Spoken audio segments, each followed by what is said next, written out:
E aí, como é que você tá? Hoje nós vamos falar de um assunto muito diferente do normal aqui no canal, eu acho. Um experimento que eu estou fazendo na minha vida de abandonar o WhatsApp. Recentemente eu falei sobre a minha missão de abandonar o Instagram, que, diga-se de passagem, foi bem sucedida. Eu já não tenho que fazer mais nada no meu Instagram. Tudo que acontece lá acontece quase que automaticamente. Os textos que são publicados lá, eu vejo eles fora do Instagram e alguém publica por mim. Os Reels, mesma coisa. Os Stories sou eu, mas eu não faço todo dia. Eu faço só em momentos muito pontuais, ou quando eu quero mostrar minha rotina e tal. E o tráfego, a campanha, isso aí eu não preciso fazer nada dentro do Instagram, só vai aparecer para quem está lá. Então eu fui bem sucedido na minha missão de sair do Instagram e não precisar mais lidar com ele no meu dia a dia. E eu tenho uma outra missão há muito tempo, que é a de abandonar o WhatsApp. Acho que essa já é menos comum. Para alguns pode até parecer estranha. De repente o pessoal vai me achar meio louco por isso. Mas eu tenho uma tese. E eu vou te apresentar essa tese nesse vídeo. De por que eu acho que o WhatsApp ele é ruim para a minha vida. E essa tese não é uma tese sociológica, filosófica. Eu só vou falar das minhas percepções na minha realidade. E como elas me fizeram perceber que o WhatsApp me deixa extremamente mais ansioso do que o normal. Então, a minha tese ela começa com a seguinte ideia, de que o WhatsApp ele criou um formato de relacionamento interpessoal impossível de ser mantido por um ser humano normal. Por quê? Porque um ser humano normal não se relaciona com a quantidade de pessoas na vida real que ele se relaciona no WhatsApp. Então eu não tenho, sem o WhatsApp, eu não tenho aquela quantidade de conversas que eu preciso ter com o WhatsApp. Eu também não tenho a quantidade de compromissos, de obrigações, e eu também não tenho, em muitos casos, a mesma quantidade de tarefas, de coisas a fazer. Eu vou dar um passo para trás para falar de produtividade, para tentar explicar o meu ponto de vista sobre o WhatsApp. Quando eu comecei a estudar produtividade, sei lá, 2015, 16, eu comecei a estudar por uma razão. Porque eu queria fazer mais coisas. Então eu queria ler mais livros, ganhar mais dinheiro, fazer mais tarefas. Eu queria me sentir 24 horas produtivo, útil, estar fazendo alguma coisa. Isso acontecia ao ponto de eu olhar pro meu pai, eu morava com meu pai, né? Olhar para ele em casa, sentado no sofá vendo TV, eu achava ele um idiota. Porque tá perdendo tempo aí vendo TV, tu devia estar produzindo. E só que, cara, meu pai tava na TV 7 horas da noite depois de um dia inteiro de trabalho, né? Hoje eu penso, o idiota era eu, mas tudo bem, vamos deixar essa parte para depois. E aí, conforme eu fui estudando produtividade, e eu fui amadurecendo na vida também, fui envelhecendo, namorei, casei, tive filho, minha empresa cresceu, eu percebi que produtividade não tem a ver com fazer mais coisas, de jeito nenhum. Que nós, hoje, temos um problemão de organização, de produtividade e de dar conta das coisas porque nós estamos tentando fazer coisas demais. Então, a maioria das pessoas que eu conheço, incluindo eu mesmo, o problema de organização e capacidade produtiva não é um problema real da organização das pessoas. O problema é que ela está tendo que organizar coisas demais. Então, se eu só retirasse 4, 5 coisas da minha vida, eu já não teria mais um problema de produtividade. Então, a coisa de não ter tempo para mais nada, isso daí, na minha opinião, é principalmente devido ao fato de nós termos que fazer coisas demais. E não porque nós ficamos burros e não conseguimos mais fazer as coisas. Eu vou dar um exemplo concreto para tentar explicar isso. Em 2020, eu morei na Itália. E eu morei em 2 cidades de pouquíssimos habitantes. Uma delas tinha 1.800 habitantes, a outra tinha 600. 600 habitantes é menos gente que tem em um prédio, dependendo do lugar que é o prédio. Se é um prédio em São Paulo, certamente tem mais de 600 pessoas. Então eu morei numa cidade que tinha menos pessoas que num prédio de uma grande cidade. E as pessoas dessa cidade onde eu morei, elas eram majoritariamente agricultores. A rotina. E aí eu tinha uma família, eu tenho minha família italiana, né? Numa dessas cidades. Eu ia comer todo dia, almoçar e jantar na casa dessa minha família. E a rotina deles era mais ou menos assim: acordar lá pelas 4h30, 5 da manhã, ir pra roça, trabalha lá na roça, volta umas 11 da manhã. Das 11 da manhã às 3 da tarde é horário de almoço. Então tá almoçando, conversando, vendo televisão, sentando em volta da lareira, comendo uma sobremesa. Cara, deixa eu falar, eu ficava 2 horas na mesa almoçando, é um negócio impressionante, entendeu? Depois, mais ou menos lá pelas 4 da tarde, voltava de novo lá pra roça, fazia mais 2, 3 servicinhos que tinha que fazer lá. 6 horas, 6 e pouquinho, até antes às vezes, já estavam de volta em casa. Já ia tomar banho, começar a sentar no sofá para conversar, enquanto alguém ia fazendo a janta. E aí entrava na rotina de janta, oração. Não tinha mais trabalho. Então, eles tinham 2 momentos de trabalho principais. Assim, trabalho, digo trabalho profissional, né? Ir lá na roça, não sei o quê. Um deles tinha uma lojinha, então, além da roça, ele tinha que abrir a lojinha, fechar a lojinha ali.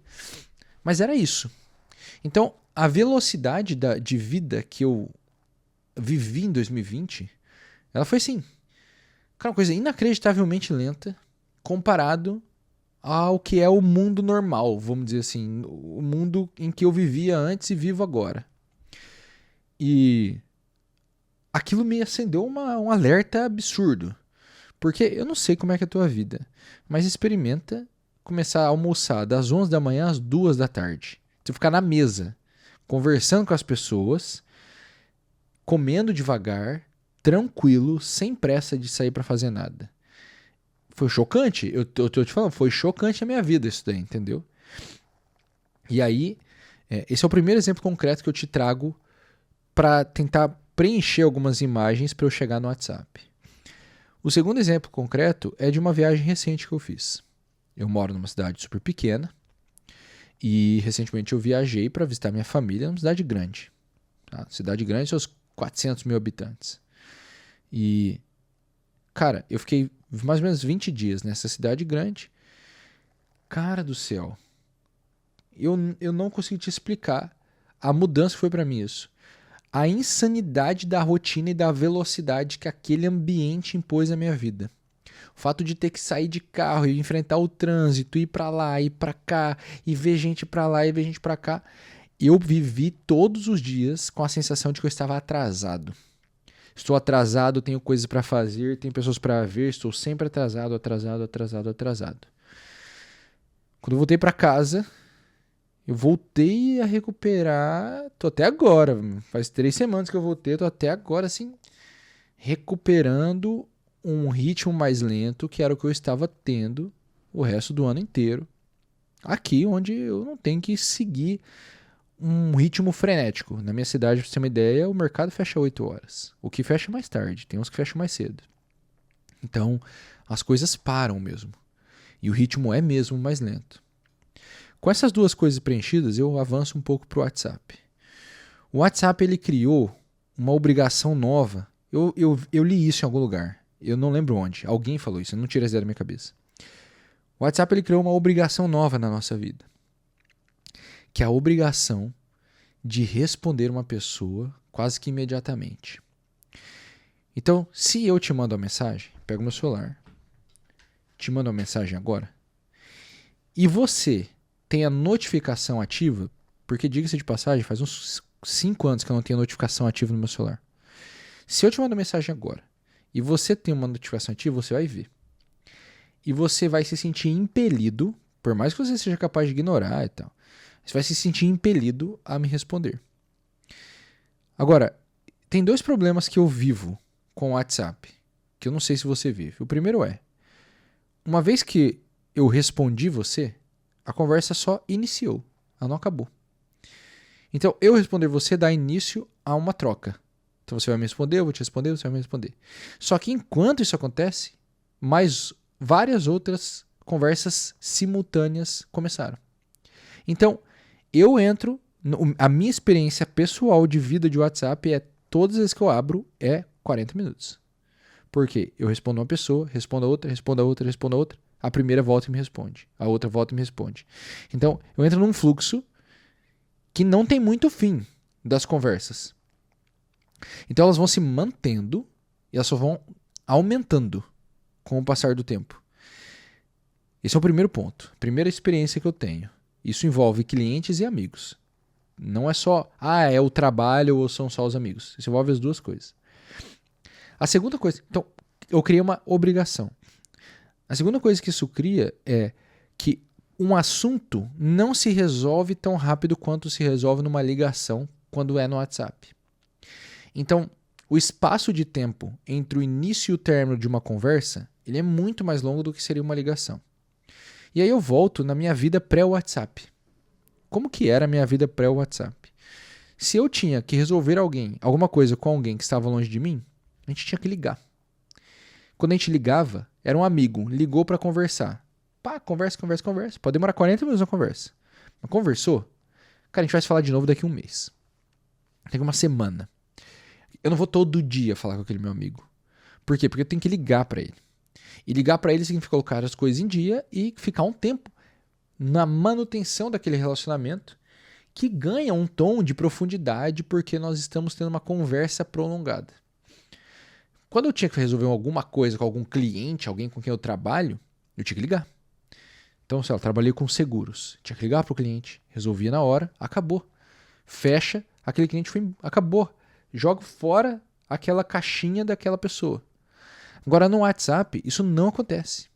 Então, eu começo múltiplas conversas simultaneamente e todas elas se prolongam demais. Porque eu te mando uma mensagem. Em vários momentos, você não vai responder imediatamente. Então, você vai demorar lá seus 10, 15 minutos. Chutando baixo. Respondeu. Aí eu também não estou num momento para te responder. Então, mais 10, 15 minutos. Então, uma coisa que a gente demoraria 5, 10 minutos para resolver no telefone, a gente vai demorar 3, 4, 5 horas para resolver no WhatsApp. Isso é muito comum comigo. Eu não sei se é assim com os outros, mas comigo isso é muito comum. Então, a coisa se estende muito. Isso tudo, então a somatória de eu ter que lidar com uma quantidade inacreditável de pessoas num mesmo dia, com nenhuma conversa acabar tão rápido, me faz com que eu fique cada vez mais ansioso. Então, o WhatsApp começou a me dar uma sensação de ansiedade furiosa. Não ansiedade de ficar doente, ter crise de ansiedade, mas assim, eu estou sempre tendo que resolver alguma coisa 24 horas por dia, parece que eu não consigo desligar. E a sensação que eu tenho de uso do WhatsApp é não poder desligar. Porque a partir do momento em que eu desligo, parece que eu vou perder muita coisa. Então vira aquele FOMO, aquele Fear of Missing Out. Não, eu desliguei, deixei o celular de lado. Parece que eu estou perdendo o mundo. Meu Deus, eu preciso... Parece que tudo está acontecendo, mas minha vida travou. Se você tem notificações ligadas no seu celular, você vai perceber que se você testar, tirar as notificações, que diga-se de passagem, a melhor coisa que você pode fazer para a sua vida é tirar todas as notificações do seu celular. Se você fizer isso, você vai perceber que no começo você fica meio maluco. Você fica agoniado. Você fala, meu Deus do céu, não tem notificação de nada. E agora, o que eu faço? Pode ver, não tem notificação de nada. Desde o começo do vídeo aqui, não tem notificação no meu celular. Tirar a notificação já é um primeiro passo. Muito, muito, muito importante para a recuperação da tua sanidade mental, entendeu? Então, essa sensação de quando você tira a notificação e você começa a ficar com essa angústia de que você está perdendo algo, é a mesma sensação que eu tenho quando eu abro e fecho o WhatsApp. Porque eu abro, respondo, algumas pessoas têm para responder. No que eu fecho, eu já penso, cara, ainda sobraram mais umas 20 pessoas para responder. E essas que eu respondi vão responder de novo. Eu vou ter que continuar essas conversas. O que isso levou na minha vida? A primeira coisa que aconteceu foi que eu comecei a ignorar conversas conscientemente. E eu comecei pelas... Eu não vou chamar de mais inúteis, nem mais úteis, nem mais ou menos importantes. Eu comecei pelas que trariam menos problemas se eu ignorasse. Então, por exemplo, feliz aniversário. O pessoal me dá, eu não respondo. Mensagens, bom dia da avó. Bom dia do tio. Grupos no geral. Eu comecei a ignorar um por um. Fui ignorando. Comecei a deixar acontecer. Essas daí, eu quero saber. Com a seguinte tese na minha cabeça. Se for alguma coisa importante, essa pessoa vai me ligar em algum momento. Sacou? E em algum momento esse maluco vai me ligar. Porque se for muito importante, não é possível que ele vai ficar esperando para sempre. Ele vai me ligar. Então eu comecei por esse ponto. Dali, eu comecei a ignorar tudo que fosse possível e só responder os clientes. Eu passei para um modo WhatsApp vira o trabalho. Então lá eu tenho... Cara, eu vou ser bem honesto contigo.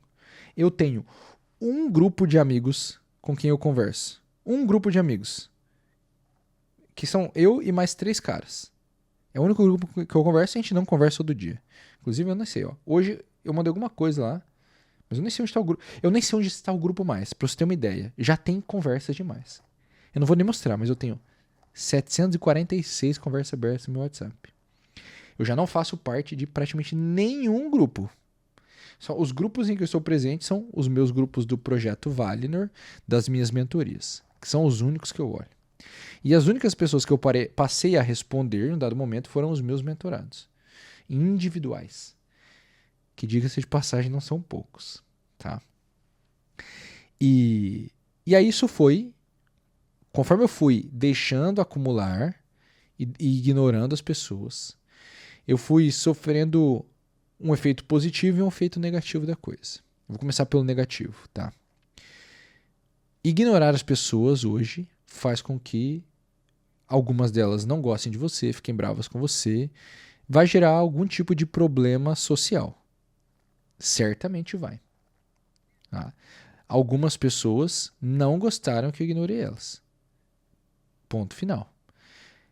O que eu digo pra você? Paciência. Eu tô falando como se você fosse largar o WhatsApp, né? Eu tô contando a minha experiência aqui, né? Não sei se ela vai ser útil de alguma forma. Algumas pessoas começaram a ficar de cara que eu parei de responder elas. Paciência. Por quê? Porque eu parar de responder as pessoas no WhatsApp começou a me devolver tempo de volta com a minha família. Tempo de volta para trabalhar. Tempo de volta para ler. E eu percebi, quando eu comecei a notar que isso estava acontecendo, que eu estava recuperando capacidade de passar longos períodos de tempo fazendo uma atividade, eu entendi que eu estava no caminho certo. Então, abandonar as conversas de WhatsApp, essas que eu fui deixando para trás, me devolveu a capacidade de levar algo por mais tempo. Por exemplo, ler um livro. Ler um livro é cada dia mais difícil porque você está cada dia mais habituado a atividades muito velozes. E ler um livro é muito lento como atividade.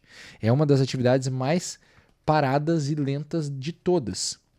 Então, ao abandonar essas conversas e entrar menos no WhatsApp, eu comecei a recuperar minha capacidade de foco e concentração.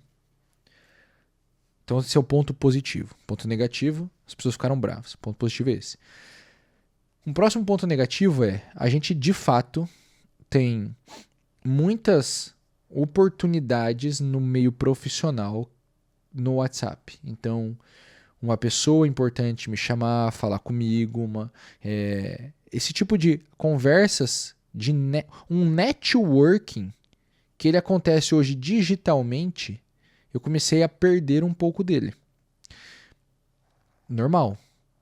Tô tranquilo, tô em paz.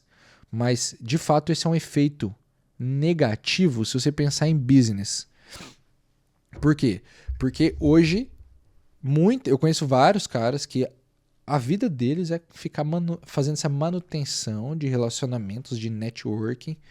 Eu vou chamar até de forma errônea, porque isso não é o caso dos meus amigos, das pessoas que eu conheço, mas é o caso de muita gente. Os relacionamentos de interesse, que, diga-se de passagem, não é um problema. É a primeira forma de amizade de Aristóteles. Se eu não me engano, é amizade por interesse. É um nível mais baixo, mas é um nível de amizade. Então, tá tudo certo. Tá? mas eles te tomam um tempo de manutenção.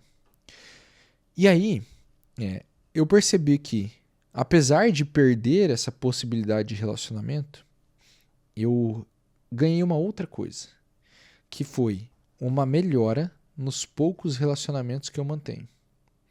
Então, que para mim o mais importante é com a minha esposa, disparado, e depois é com as pessoas com quem eu trabalho. Por quê? Porque as pessoas que trabalham comigo, eu escolhi. Então, se eu escolhi, é porque eu já sabia que eu iria me relacionar com essas pessoas. Então, são pessoas que eu gosto mais do que das outras, vamos dizer assim, né? Mais do que o normal. Por quê? Porque eu escolhi trabalhar com elas. Então, essa é a coisa boa do empreendimento. Quando você é empregado, você é obrigado a trabalhar com quem estiver lá. Quando você empreende, você escolhe. Maravilha, entendeu?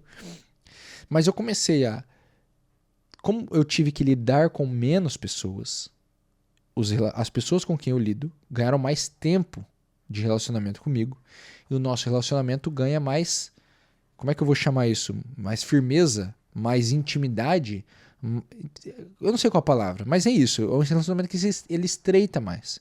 E isso é positivo. Por quê? E aí eu entro na parte socióloga, filosófica, que eu não entendo. E eu vou falar da minha percepção, pessoal.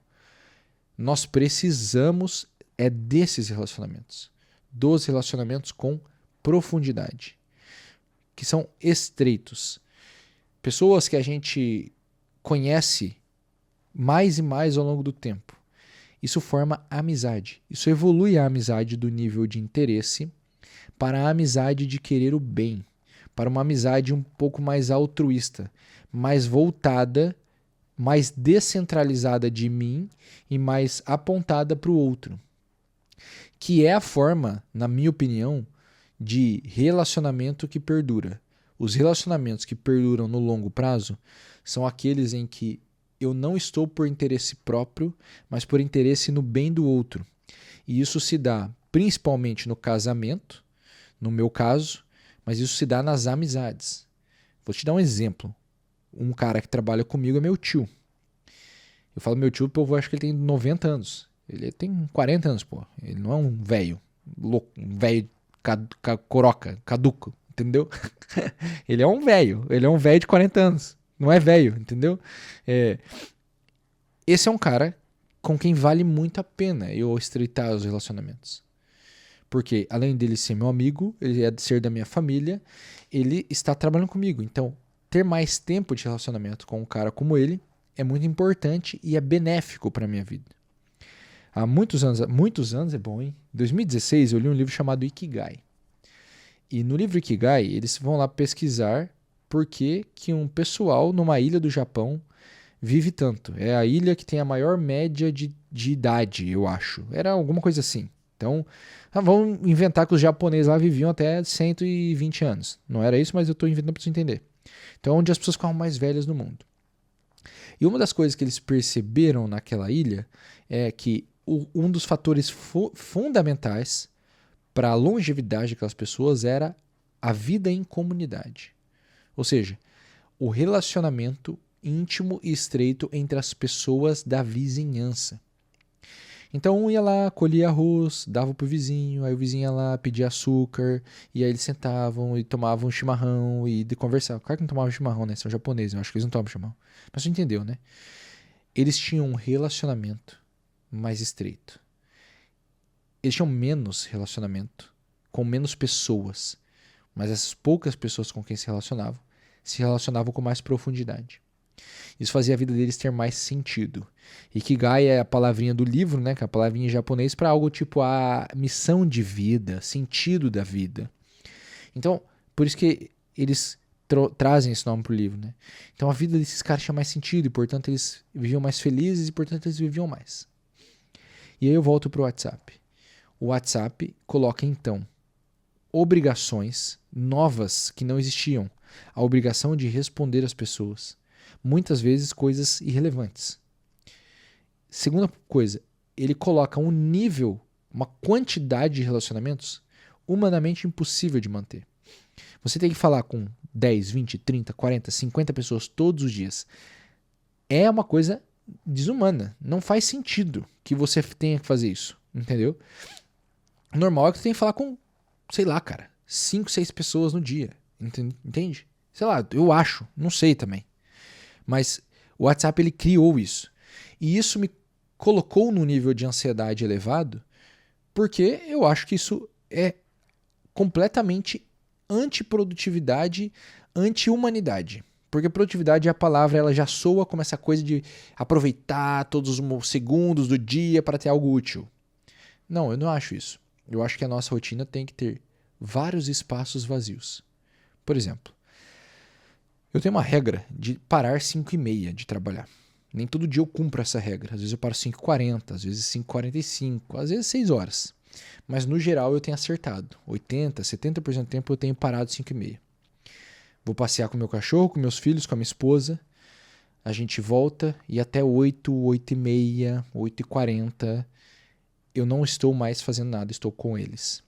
Então são 3 horas basicamente completamente desligado de todo o resto. Só vivendo com a minha família. 3 horas, cara. Que elas não são horas produtivas. Para muitas pessoas. Porque são horas, meu Deus, 3 horas que você não produziu, não criou nada, não trabalhou. Não, eu só fiz a coisa mais importante da minha vida, que é ficar com a minha família. Entendeu? Então, isso só é possível hoje porque eu diminui o ritmo da minha vida. Eu deixei um pouco mais lento. E desde que eu comecei esse processo de abandonar o WhatsApp, eu comecei a aguentar melhor esse tempo. Isso é uma coisa louca. Eu não estava aguentando 3 horas com a minha família, porque eu ficava agoniado de ter que responder as pessoas no meu WhatsApp. De ter que voltar às conversas que eu não tinha acabado. Então,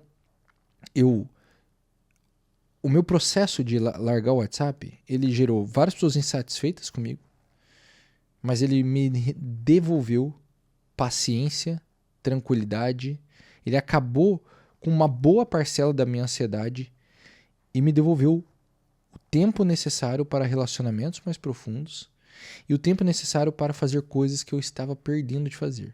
Ler um livro com calma, estudar, rezar, poder ficar mais tempo com a minha família, esse tipo de movimento.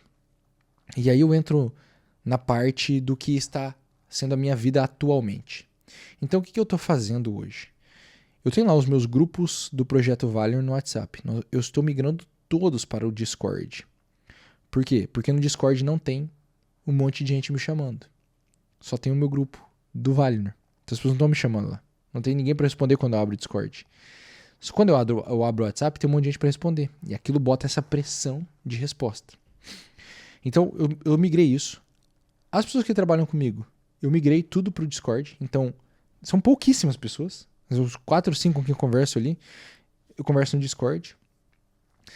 Os meus mentorados individuais são os únicos que eu respondo no WhatsApp. Esse grupo de 3 amigos e meus pais. Basicamente o WhatsApp virou isso. E eu só entro nele agora, por exemplo, estava marcando uma médica para o meu filho. Tá com algumas coisinhas ali na pele, marcando uma médica. Então, eu só estou entrando agora para esse tipo de coisa. Cara, é impressionante. Está acumulando conversa aqui, tu não imagina. Essas 746 conversas acumuladas, elas vêm disso.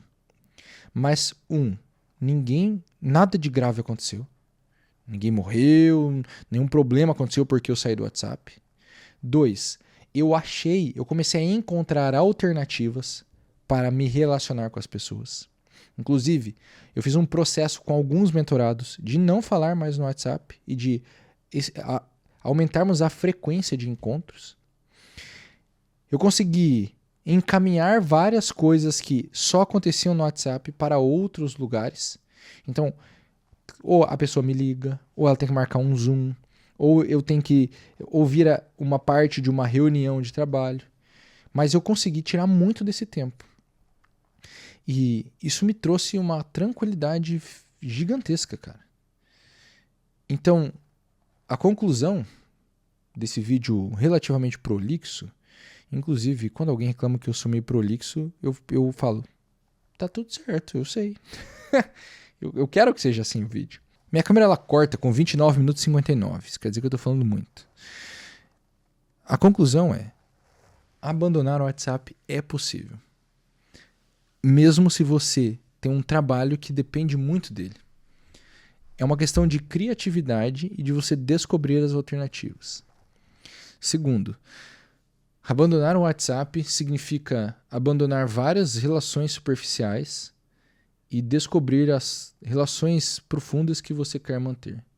E achar formas de manter elas. Você vai sair para jantar, você vai visitar na casa, você vai ligar, você vai marcar um Zoom, esse tipo de coisa.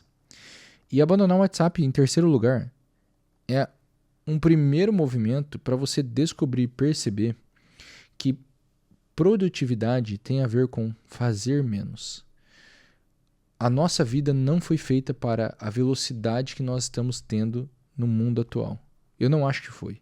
Eu não consigo acreditar que nós fomos feitos para aguentar esse volume de tarefas, essa quantidade de pressão. Não acredito mesmo. Eu leio muitas histórias de santos, eu adoro ler biografias de santos. E os santos, eles fazem um número inacreditável de coisas. Só que as coisas que os santos fazem são voltadas ao bem dos outros. Isso é uma coisa impressionante. Nós fazemos uma quantidade inimaginável de coisas para o nosso próprio bem, pensando só na gente. Enquanto os santos, eles fazem para o bem dos outros. E os santos, eles fazem com a ajuda da graça de Deus. Ou seja, por eles serem santos e levarem uma vida santa, eles estão mais próximos de Deus, que dá a força sobrenatural que um ser humano naturalmente não tem para lidar com a quantidade de problemas e de tarefas que um santo lida. Claro, isso tudo faz parte da minha fé, e você talvez não tenha a mesma fé que eu e está tudo certo. O que eu quero te dizer aqui é: eu realmente acho que a sua vida vai melhorar quando você diminuir a velocidade dela, diminuir a necessidade de conseguir mais rápido, e quando você conseguir diminuir a quantidade de tarefas que você executa no dia a dia. O WhatsApp era uma dessas ferramentas que me tomava uma quantidade enorme de tempo, quebrada, fracionada ao longo do dia, e que não deixava nada acabado, era tudo inacabado, me deixava super ansioso e aumentava essa quantidade de horas em tarefas que eu estava executando. E eu percebi que não é humanamente possível você manter um WhatsApp 100% rodando, com todas as conversas acontecendo, e você fazer todas as outras coisas que importam na vida. Então, o recado desse vídeo é possível você diminuir o tempo no teu WhatsApp. Se você perceber que ele também está te deixando ansioso e com essa angústia de ter que ficar o tempo inteiro respondendo as pessoas e com esse medo de estar perdendo algo o tempo inteiro. Eu acho que é isso. Se você quiser deixar teu comentário, o que você acha desse assunto, o que você pensa, bota aí. Vamos ver o que você comenta. E se você não viu meu vídeo sobre sair do Instagram, vou deixar ele no card final aqui para você ver também. Clica aí e assiste.